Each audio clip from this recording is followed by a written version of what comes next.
So I thought that today we could talk about my gardening catalog and how I catalog everything growing in my garden.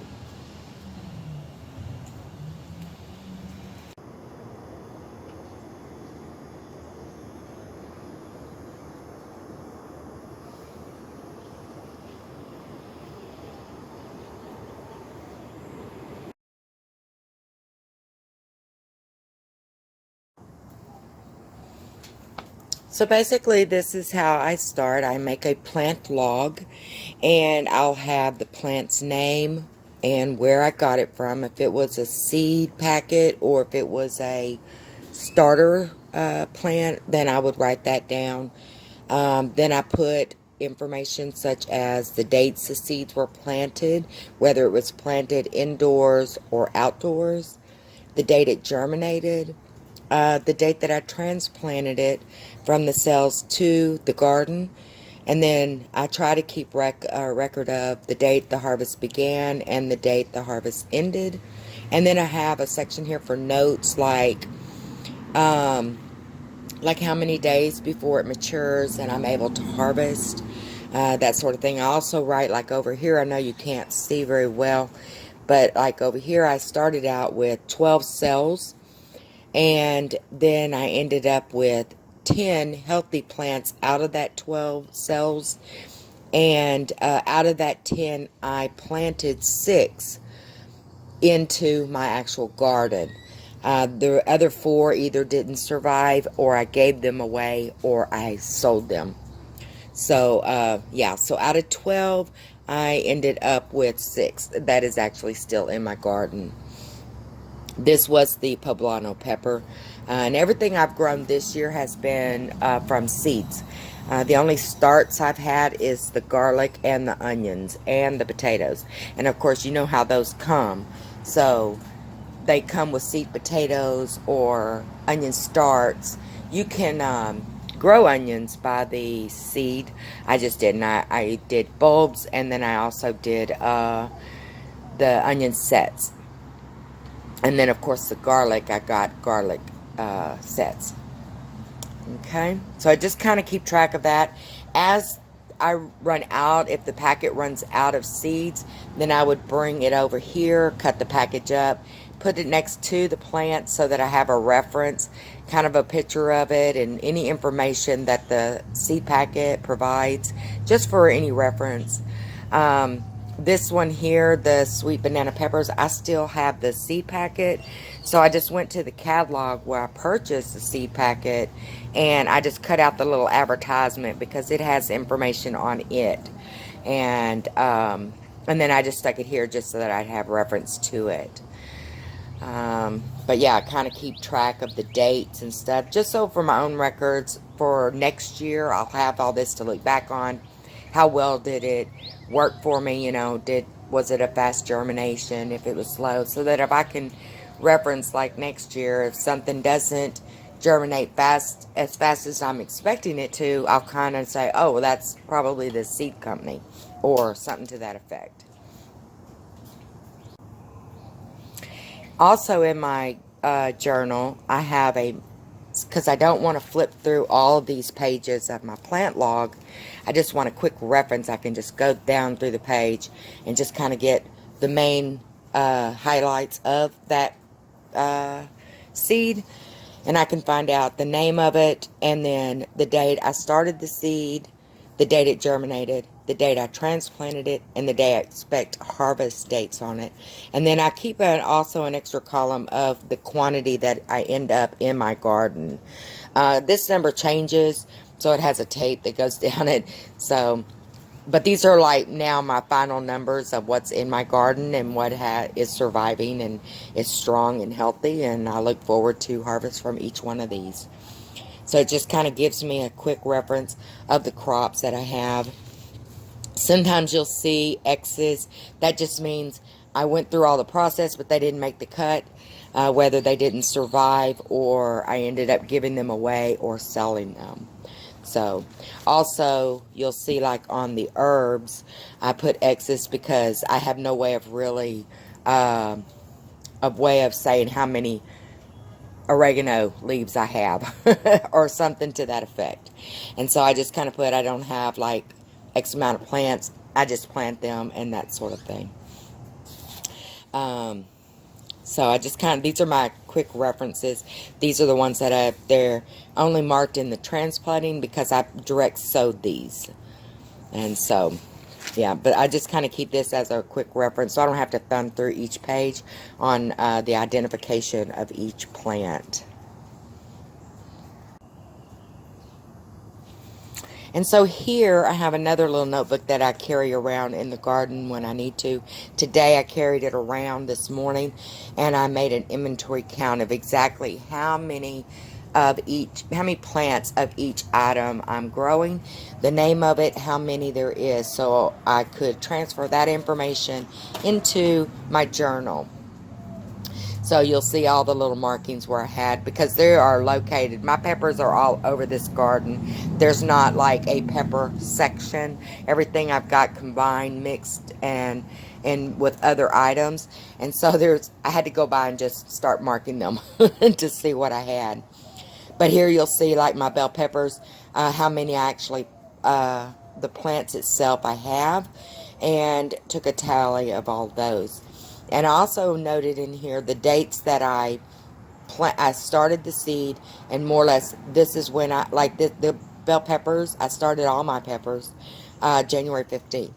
And I can expect to harvest my peppers anywhere between the mid-May to mid-June.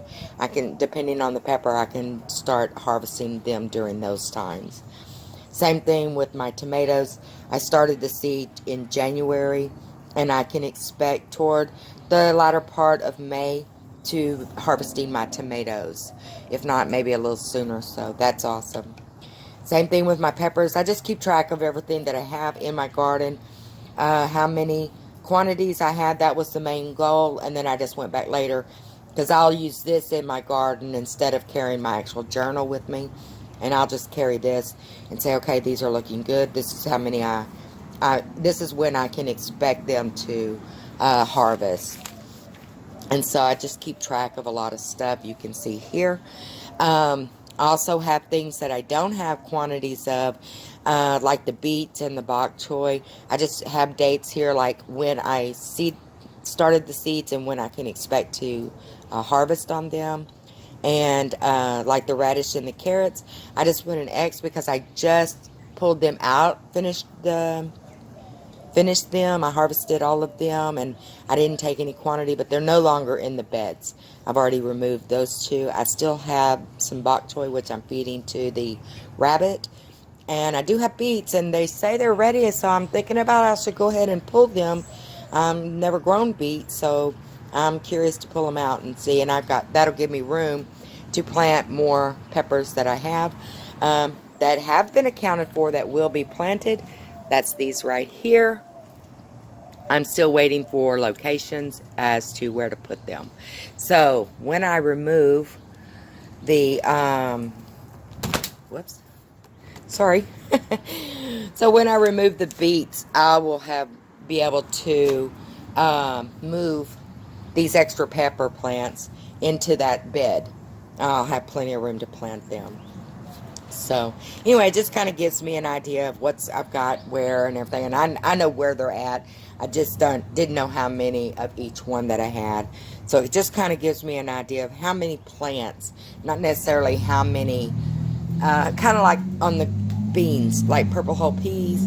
I've got 11 plants out there, and I have 11 green bean plants that are out there growing.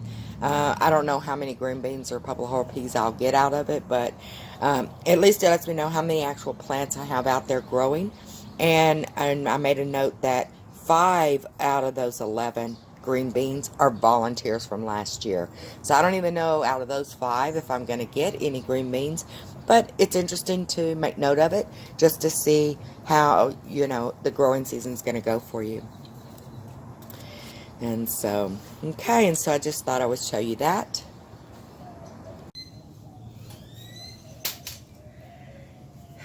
And so another good reason to have your notepad with you when you're out in the yard, in the garden, is to keep track of things that you see that needs to be done.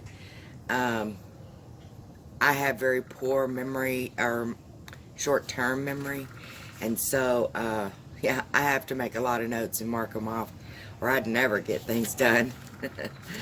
But also, if you see things that you need, like in the store that you need to pick up, like I need some more bamboo sticks, that kind of stuff, make a little list of what do you need, so that the next time you're out, when you're available, you can take care of that.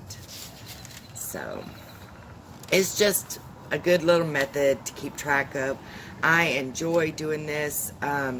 It also lets me know next year, it shows me the success I had this year, and whether or not I want to grow them again next year, or if it would be, whether we ate it or not. I also keep record of how much harvesting, that we get.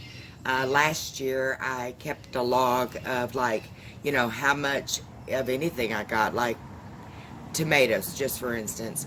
You can weigh your harvest bucket of however many tomatoes you have. You can keep track of how many individual tomatoes you get. You can weigh each tomato. There's all different kind of ways to keep track of your harvest. You just have to use what is best for you and your gardening cataloging and how you want to do it. But I always try to keep track. Now, of course, like the herbs and the sweet peas, I'm eating those as we go. I didn't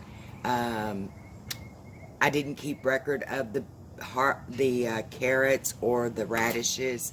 We just ate them out of the garden. The peas, we're eating them out of the garden. But like the potatoes and the onions, that's why I'm keeping track of how many's there, so that when I go to pull them up at harvesting time, I'll know how many of those 10 that I, planted, how many I actually got to harvest. If it was even worth harvesting. And I'll make note of all of that, just so that next year either I won't grow that again, or maybe I won't grow that brand, something to that effect. Because every gardening season is a classroom, is the way I look at it. Because I've only been doing it for 3 years, and I'm still learning what's growing well in my area, in my zone, in my state. And so, because I want my garden to be a success. I want to harvest from everything that I plant. You want to make sure it's worth your while. And so, yeah, it's a gardening experience, and it's a classroom in the making. So that's all for today. I hope that you found it interesting. And if so, please give it a thumbs up. Like, share, comment, and subscribe. It would be greatly appreciated. God bless everybody. Happy gardening.